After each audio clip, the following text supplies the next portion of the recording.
pessoal, esse é o canal do Trombone, né?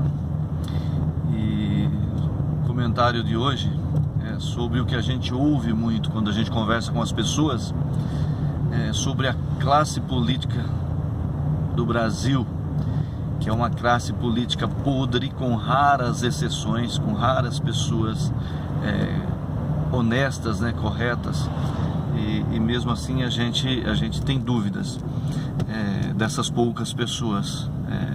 A maior parte se enquadra naquilo que a gente chama de classe corrupta da classe política brasileira.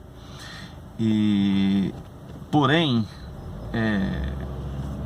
a gente classifica dessa maneira. É muito comum a gente ver as pessoas falando: pô, os políticos são todos ladrões, são todos corruptos, e que o país é um país de primeiro mundo com uma classe política de terceiro mundo, e que leva à situação que o país se encontra a conduta dessa classe política. Porém, eu faço uma pergunta: de onde sai a classe política? De onde saem os políticos?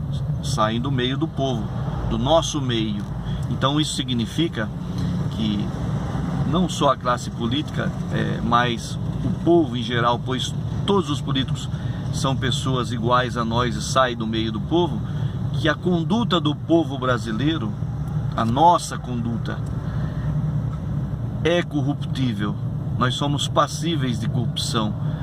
Só nos falta a oportunidade. Quando temos oportunidades, a gente põe em prática esse caráter corruptivo que nós temos. Ou seja, uma pessoa presta um concurso para policial e ele se torna um policial, e ali ele vê uma oportunidade de ganhar um por fora.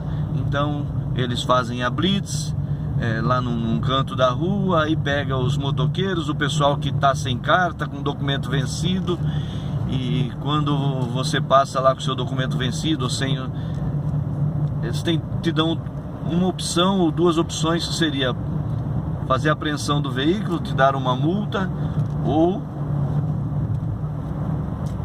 pedir alguma coisa em troca para que te liberem. Isso é só um exemplo.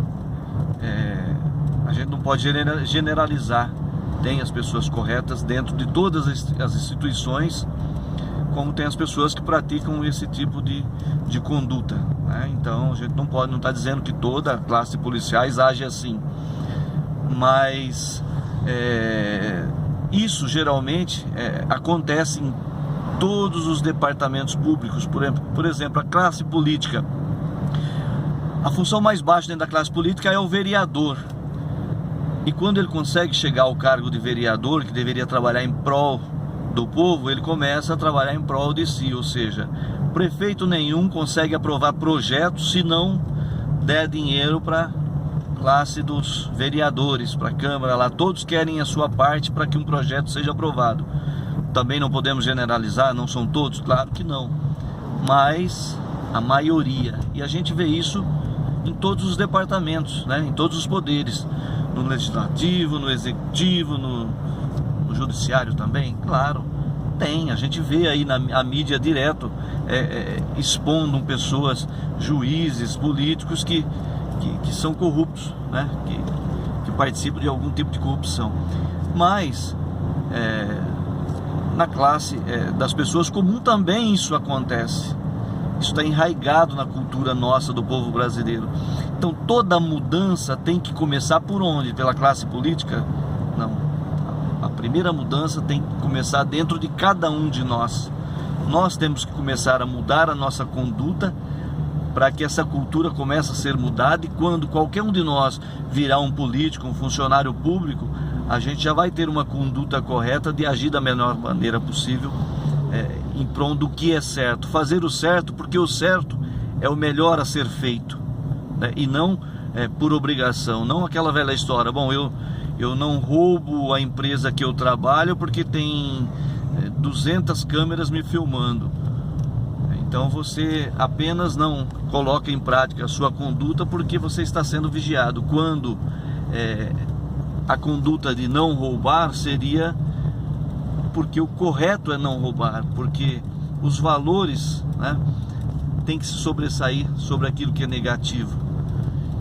Mas essas mudanças têm que partir da gente. Se cada um de nós analisarmos, botarmos a mão na consciência que o correto é o correto a ser feito, pode ter certeza que no futuro a gente vai ter uma classe de política mais correta, mais honesta do que a que nós temos hoje, porque essa classe saiu do meio do povo, saiu no meio de cada um de nós. Então precisamos refletir sobre isso. Um abraço, pessoal.